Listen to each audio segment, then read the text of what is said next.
Now, First Alert Weather with meteorologist Tyler Jankowski.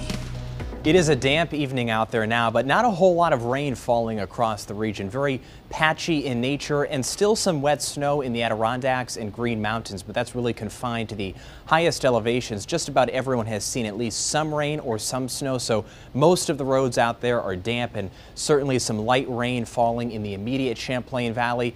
A lull in the action, though, down towards Rutland, especially south of Rutland, down towards Bennington and Brattleboro, but a lot of moisture here down through Ohio. A lot of severe weather too. We're not getting the severe weather component, but that moisture is what is inbound for us tomorrow. 32 in Saranac Lake, 32 in Newport, and 34 in St. Jay. So a lot of the isolated spots, the colder spots, are still right around that 32-degree mark, but I do think we all rise above freezing here within a few hours, and by 4 a.m. it's just a cold rain.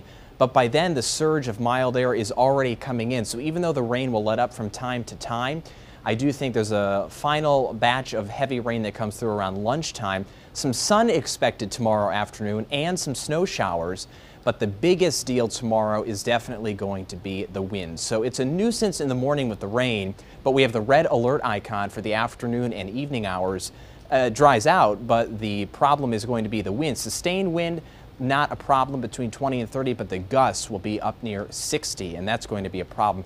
The rain is between a ½ inch and an inch in total, so it looks like most of the rivers will stay below flood stage. That's fantastic news that we don't have flooding. But here's the wind problem. We have a high wind warning for all of northern New York, all of southern Vermont, up through about Lebanon, and north and east of there it's a lesser wind advisory, but only slightly lesser, because we're still looking at gusts of 50 miles per hour in the Northeast Kingdom, 60 elsewhere. We'll show you here hour by hour. The concern starts to develop around 2 o'clock in the Adirondacks, and then that extends to the east as we go through the dinner hour, and especially tomorrow evening. Again, 50 to 60 miles per hour, and that will cause scattered power outages. So unfortunately, by this hour tomorrow night, we're likely counting the outages. A nice break on Thursday, but then snow comes in around or just after the morning commute on Friday. Looks like we're going to be dealing with slippery travel on Friday morning before things improve in the afternoon. So here's the 5-day +2.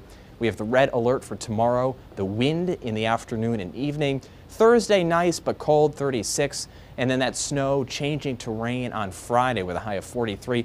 The weekend at this point looks good, but it's still on the chilly side, 30s to near 40. Keep in mind the average high this weekend is 50. And it looks like the dry weather will stick around until Monday. But guys, the wind is really the concern tomorrow.